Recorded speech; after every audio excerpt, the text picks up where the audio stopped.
Hello, hello, myself Vijeta Singh Tanwar and welcome to the classes. हम लोग fine arts history का एक सीरीज स्टार्ट कर रहे हैं। उसमें टोटल जो है वो चैप्टर 7 या 8 चैप्टर्स है। टोटल चैप्टर 7 या 8 है, 8 चैप्टर्स है, ठीक है। और आठों चैप्टर्स बहुत इंपॉर्टेंट है। अगर हम बात करें कॉम्पिटिशन एग्जाम्स की, तो कॉम्पिटिशन एग्जाम्स के पर्सपेक्टिव से भी बहुत इंपॉर्टेंट है। अगर किसी कॉम्पिटिशन एग्जाम के सिलेबस में इंडियन का आर्ट एंड कल्चर है तो ये बुक बहुत इंपॉर्टेंट हो जाती है, ठीक है। और 11th स्टैंडर्ड के सिलेबस में तो है ही, ठीक है। और कोई भी अगर आप हिस्ट्री पढ़ते हो, मतलब हिस्ट्री तो हर कॉम्पिटिशन एग्जाम्स में होती है, तो वो हिस्ट्री में आर्ट एंड कल्चर जरूर होता है, ठीक है। हिस्ट्री क्या, इतिहास क्या है, यही तो है। आर्ट एंड कल्चर ही तो है हमारा इतिहास, ठीक है। क्या आर्किटेक्चर है, क्या स्कल्पचर है, क्या पेंटिंग्स है ना, क्या फोक डांस है, ये सारी चीजें जो है ये हमारा आर्ट एंड कल्चर जो है वो है हमारा इतिहास। इसी से हमें इतिहास की जानकारी मिलती है, ठीक है। तो हम बिना टाइम वेस्ट किए इस चैप्टर को स्टार्ट करते हैं। और चैप्टर को हमने वर्ड टू वर्ड ना लेते हुए बिल्कुल सिंपल वे में एक पीपीटी के फॉर्म में, एक समरी फॉर्म में मैंने इसको लिया है, ताकि आपको एक एक लाइन ना पढ़नी पड़े और जितना भी मेन जो पॉइंट है वो आपको एक जगह अवेलेबल हो जाए, ठीक है। पूरा चैप्टर नहीं पढ़ना है, चैप्टर वैसे भी बहुत छोटा सा है और उसको डिस्क्रिप्टिव फॉर्म में पढ़ने से बेटर है कि आप ये जो शॉर्ट जो समरी दी है इसको पढ़ लो, इनफ है। आप और देख लेना एनसीईआरटी की बुक लेके, क्लास 11th की एनसीईआरटी या क्लास 11th की आरबीएससी की है, introduction to fine art and introduction to fine art की बुक है क्लास 11th की। उसको देखना आप, अगर उसमें आपको लगता है कि कुछ छूटा है तो मुझे टेलीग्राम पे बताना, ठीक है। वैसे मेरे हिसाब से कुछ भी नहीं छूटा है और इसका पीडीएफ आपको टेलीग्राम चैनल पे ही मिलेगा। द क्लासेस नाम से टेलीग्राम चैनल है, उसे फॉलो कीजिएगा, ठीक है। तो चलो स्टार्ट करते हैं।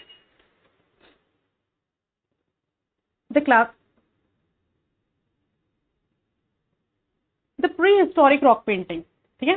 प्री हिस्टोरिक रॉक पेंटिंग यानी प्रागैतिहासिक शैल चित्र, ठीक है। प्रागैतिहासिक शैल चित्र। अब प्रागैतिहासिक शैल चित्र का हमारी आर्ट एंड कल्चर में क्या यूज है, हम क्यों पढ़ रहे हैं पुराने जो एंशिएंट जो शैल चित्र है, यानी जो केव पेंटिंग है। केव पेंटिंग यानी गुफा के ऊपर जो पेंटिंग होती है उसका क्या इंपॉर्टेंस है। क्योंकि एक टाइम ऐसा था जब लोगों को कोई लैंग्वेज नहीं पता थी, है ना, कुछ भी उनको उनको लिखना नहीं आता था, कोई लैंग्वेज नहीं थी, तब वो क्या करते थे, अपने अपने आप को एक्सप्रेस करने के लिए कुछ पेंटिंग्स बनाया करते थे। तो कैनवा तो हुए नहीं करते थे, है ना, तो वो रॉक को यानी गुफाओं का जो पत्थर होते थे उसी पे वो कुछ पेंटिंग्स बनाया करते थे और वही उसी को वो अपना कैनवा मानते थे, ठीक है। तो इसीलिए हम लोगों ने प्रागैतिहासिक जो पुराने टाइम की प्री हिस्टोरिक टाइम की जो रॉक पेंटिंग्स थी उनको देखा, उन्हें समझने की कोशिश की और उससे हमें पता चला कि वो लोगों का जो लाइफस्टाइल था वो किस तरह का था, ठीक है। तो हमारा कंटेंट है इस चैप्टर का कि प्री हिस्टोरिक टाइम क्या होता है, हमें प्री हिस्टोरिक टाइम की जानकारी कैसे मिली, वाई पेंटिंग्स यूज, पेंटिंग्स क्यों काम में लेते थे प्री हिस्टोरिक टाइम के जो लोग थे। और दो जगहों का इसमें काफी अच्छे से जिक्र किया है, लखुदियारा एंड भीमबेटका, ठीक है। इसके बारे में हम फर्दर पढ़ेंगे। और अपर Palaeolithic painting, mesolithic painting and chalcolithic painting, ये टाइम एरा है ना, ये टाइम एरा है। टाइम एरा ये पाषाण काल है ना, पाषाण काल यानी जो स्टोन एज है उसके कुछ एजेस है ये। जैसे इसमें एक लोअर पैलियोलिथिक एज भी है, लेकिन वहां से लोअर पैलियोलिथिक एज से हमें कोई भी आर्ट फॉर्म नहीं मिला, तो उसका हम लोग ज्यादा कुछ डिस्क्रिप्शन नहीं है हमारे पास, ठीक है। तो चलो आगे हम इसको स्टार्ट करते हैं इस चैप्टर को। ये मैंने एक एक पेज की समरी ली है, जैसे जो उस चैप्टर उसमें बुक में फर्स्ट पेज है तो फर्स्ट पेज की समरी यहाँ पर है, सेकंड पेज है सेकंड पेज की समरी सेकंड स्लाइड में, थर्ड पेज की समरी थर्ड स्लाइड में। Is that clear? चलिए स्टार्ट करते हैं। सबसे पहले तो प्री हिस्टोरिक टाइम होता क्या है। प्री हिस्टोरिक टाइम वो होता है जब ना तो कोई लैंग्वेज थी, ना कोई बुक्स थी, ना कोई रिटन डॉक्यूमेंट्स थे, ऐसा कुछ भी अवेलेबल नहीं था। यानी अत्यंत प्राचीन समय जिसमें ना तो कोई पुस्तक थी, ना कोई लिखित दस्तावेज थे, उसे हम प्राक इतिहास यानी प्री हिस्ट्री कहते हैं। और ये प्री हिस्ट्री को ही हम प्री हिस्टोरिक टाइम कहते हैं। Is that clear? अब हमें इसके बारे में नॉलेज कहां से मिली, है ना। जो पुराने स्थल है वहां की खुदाई हुई, वहां के औजारों से, मिट्टी के बर्तनों से, वहां के रहवासों से, और मनुष्यों मनुष्य और जानवरों की हड्डियों के जो अवशेष मिले, जो रिमेन्स मिले हमें डेड के, उससे मिली हम लोगों को जानकारियां। गुफाओं की दीवारों पर जो उन्होंने पेंटिंग्स बनाई लोगों ने, वहां जो उस टाइम पीरियड में जो लोग रहते थे उन्होंने जो आकृतियां उकेरी, उससे हमें इसकी इंफॉर्मेशन मिली, है ना, कि वहाँ का रहन सहन कैसा था, वहाँ की लाइफस्टाइल कैसी थी, वो लोग कैसा सोचते थे, उनके क्या एक्सप्रेशन थे, है ना, वो सारी चीजें हम लोग को पता चलती है। ठीक है, तो ये हमारे पास कुछ पॉइंट्स है। एक तो केव ड्राइंग, यानी जो गुफा के ऊपर जो ड्राइंग्स बनाया करते थे। एक्सकेवेशन, खुदाई में जो चीजें हम लोगों को अवेलेबल हुई। पुराने औजार, ओल्ड टूल्स। पॉटरी यानी बर्तन किस तरह के हमें मिले वहां से। बरी डेड एनिमल्स, यानी जो दफन, जो डेड एनिमल्स, मनुष्य और जानवरों के जो डेड एनिमल्स के रिमेन्स जो हमें मिले, उससे हम कार्बन डेटिंग मेथड से हमें पता पड़ा कि कितने साल पुराने हैं और ये कौन से टाइम पीरियड के हैं, और इनके साथ में हमें जो जो चीजें मिली उससे हमें पता चला कि वहां की क्या जो सोशल जो बरियल एक्टिविटी, बरियल जो उनकी जो दफन करने की जो तरीका था वो किस तरह का। ठीक है, अब जैसा कि मैंने आपको बताया कि वो लोग कैनवा की तरह केव की दीवारों को ही यूज करते थे, है ना, as their canvas, cave walls को एज देयर कैनवा वो यूज करते थे टू एक्सप्रेस देमसेल्व्स, अपने आप को एक्सप्रेस करने के लिए। अब पेंटिंग्स को क्यों यूज करते थे, क्या कारण था। जैसे हम लोग घरों को सजाते हैं तो उनके पास तो कोई तरीका नहीं था, वो अपनी गुफाओं को पेंटिंग्स बना के सजाया करते थे। कुछ विजुअल रिकॉर्ड्स रखने के लिए, अपनी डे टू डे एक्टिविटी के लिए, है ना। हम लोग क्या करते हैं, हम लोग पिक्चर लेते हैं ना, फोटोज लेते हैं, कि भाई हमारा बच्चा ऐसा था, है ना, हमने ऐसा किया था। हमारे घर में कोई प्रोग्राम होता है तो हम लोग उसकी पिक्चर क्लिक करते हैं, फोटो क्लिक करते हैं, उसको शेयर करते हैं ना, ऐसा कुछ करते हैं। तो वो लोग क्या करते थे, कुछ भी एक्टिविटी होती थी, कुछ भी वहां पे कुछ भी वो लोग करते थे, तो उसकी एक वो लोग कुछ आकृतियां बना देते थे, जिससे पता चलता था कि भाई हाँ ये आकृति है तो हमने ऐसा किया था। तो शायद वो उनका तरीका होगा चीजों को याद रखने का, विजुअल रिकॉर्ड रखने का, है ना। लोअर पैलियोलिथिक, एरा में अगर हम पैलियोलिथिक एज की बात करें, पैलियोलिथिक एज की, तो ये ओल्ड स्टोन एज कहा जाती है। ये जो पैलियोलिथिक जो टाइम पीरियड है ये ओल्ड स्टोन एज है, और कुछ नहीं है, ओल्ड स्टोन एज है। ओल्ड स्टोन एज के ही ये पर्टिकुलर पार्ट्स है। ठीक है, ये लोअर पैलियोलिथिक, इसमें हमें कोई आर्ट ऑब्जेक्ट नहीं मिला। ठीक है, तो लोअर पैलियोलिथिक की तो बात ही खत्म हो जाती है। फिर हम बात करते हैं अपर पैलियोलिथिक की। यहां से आर्टिस्टिक एक्टिविटीज स्टार्ट हुई, यहां से जो आर्टिस्टिक एक्टिविटीज है वो स्टार्ट हुई।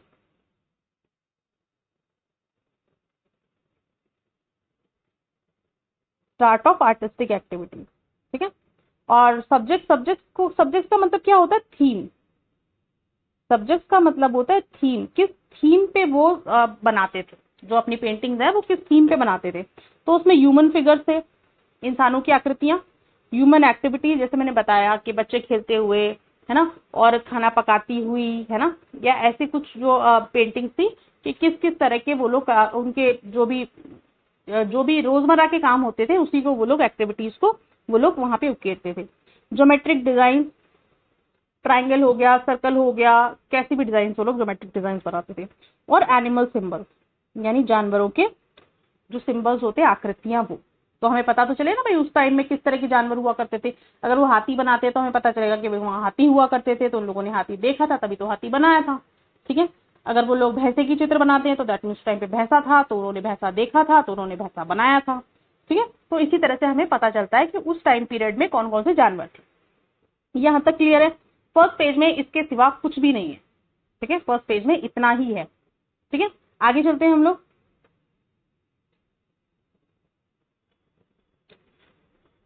आगे रॉक पेंटिंग की डिस्कवरी के बारे में बात कर रहे हैं। तो रॉक पेंटिंग को सबसे पहले किसने डिस्कवर किया था, आर्कीबोल्ड कैरली। किसने किया था, आर्कीबोल्ड कैरली नाम है ये। आर्कीबोल्ड कैरली ऑब्जेक्टिव में पूछा जा सकता है।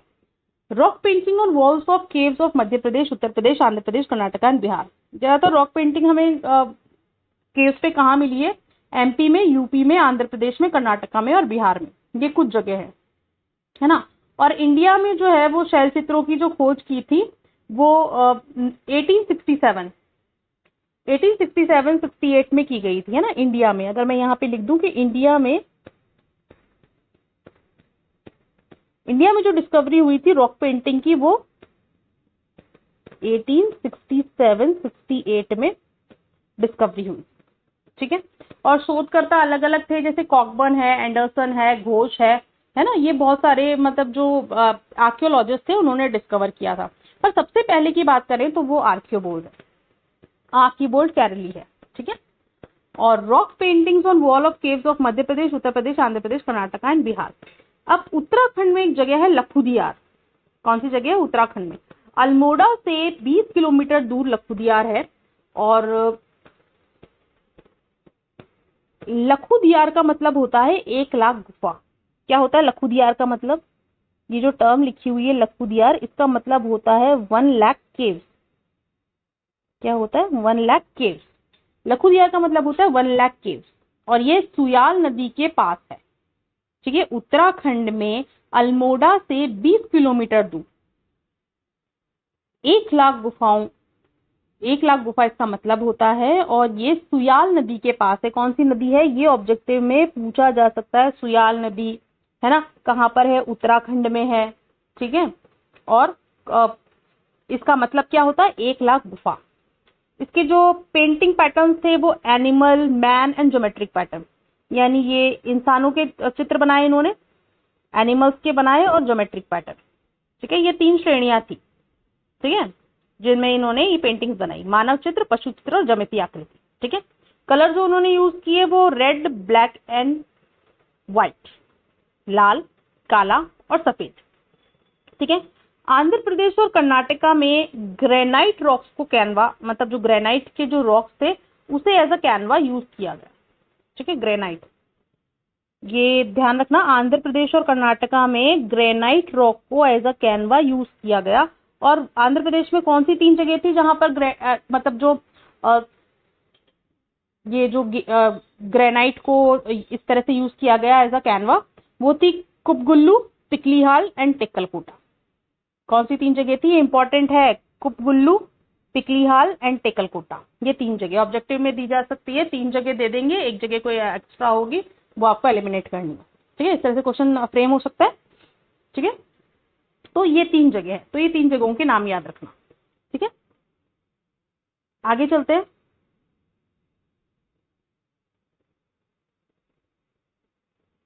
आगे है मध्य प्रदेश में विंध्यन रेंज, उत्तर प्रदेश में Kumaon extension, sorry कैमूरियन extension. Madhya Pradesh में तो विंध्यन रेंज है और उत्तर प्रदेश में कैमूरियन एक्सटेंशन है। ये दोनों जगह ऐसी है जहां पे हमें पैलियोलिथिक और मीजियोलिथिक टाइम के रिमेन्स मिले हैं, ठीक है। अगर आपसे पूछा जाए कि पैलियोलिथिक और मीजियोलिथिक टाइम्स के रिमेन्स सबसे ज्यादा कहाँ मिले हैं, तो वो है मध्य प्रदेश में विंध्यन रेंज, ठीक है, और उत्तर प्रदेश में कैमूरियन एक्सटेंशन। अब हम बात करेंगे भीमबेटका की, ठीक है। सबसे सुंदर शैल चित्र मध्य प्रदेश के विंध्याचल में भीमबेटका में ही मिले हैं, ठीक है, उत्तर प्रदेश की कैमूरियन पहाड़ियों में, ठीक है। इसमें सबसे बड़ा जो दर्शनीय स्थल है वो मध्य प्रदेश का विंध्यन की पहाड़ियों में भीमबेटका है। भीमबेटका कहाँ है? विंध्यन पहाड़ियों में, मध्य प्रदेश में विंध्याचल की पहाड़ियों में भीमबेटका है, ठीक है। भीमबेटका को यूनेस्को वर्ल्ड हेरिटेज साइट का दर्जा मिला था 2003 में, है ना। इसे डिस्कवर किया था वीएस वाकंकर ने, डॉक्टर वीएस वाकंकर ने 1957-58 में। भीमबेटका रॉक आर्ट जो है उसे 3 श्रेणियों में क्लासिफाई किया गया। जो कला शैली है वहां की, शैल कला शैली, उसे 3 आधारों में बांटा, 3 श्रेणियों में बांटा गया है। पहला क्या? स्टाइल, ठीक है, टेक्निक, जो तकनीक है, सुपर इम्पोजिशन का मतलब आधार, कि किस आधार पे वो पेंटिंग्स बनाई गई है, उस आधार पे इसे डिवाइड किया गया है। तो आर्ट जो भीमबेटका रॉक आर्ट है उसे क्लासिफाइड किया गया है एक तो स्टाइल के अनुरूप, तकनीक के अनुरूप, और आधार, सुपर इम्पोजिशन का मतलब होता है आधार। मेजर फेजेस, अब इसके मेजर फेजेस क्या रहे भीमबेटका के? एक तो अपर पैलियोलिथिक पीरियड, क्योंकि हम लोअर पैलियोलिथिक पीरियड में तो हमें कोई आर्ट मिला ही नहीं, तो हम उसकी क्या बात करें, तो हम लोग यहाँ से ही स्टार्ट मानते हैं, अपर पैलियोलिथिक पीरियड से।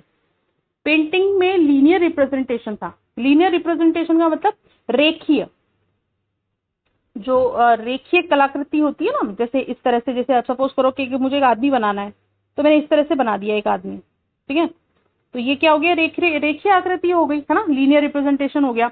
ये ज्यादातर ग्रीन और डार्क रेड का कलर का यूज करते थे। पैटर्न्स क्या थे? एनिमल, ज्योमेट्री, ह्यूमन, है ना, यही थे। अब देखो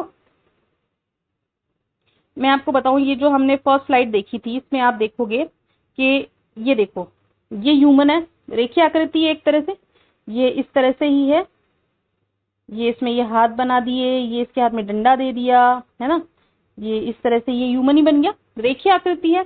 ठीक है, ये जानवर बना दिए, ठीक है, ये पैर बना दिए, है ना, ये घोड़ा, इस तरह से घोड़ा घोड़ा टाइप बना दिया। तो ये रेखीय आकृति में इन लोगों ने कुछ ऐसे एनिमल्स, ह्यूमंस, इस तरह के कुछ फ्रेम किए, मतलब कुछ पेंट किए हैं।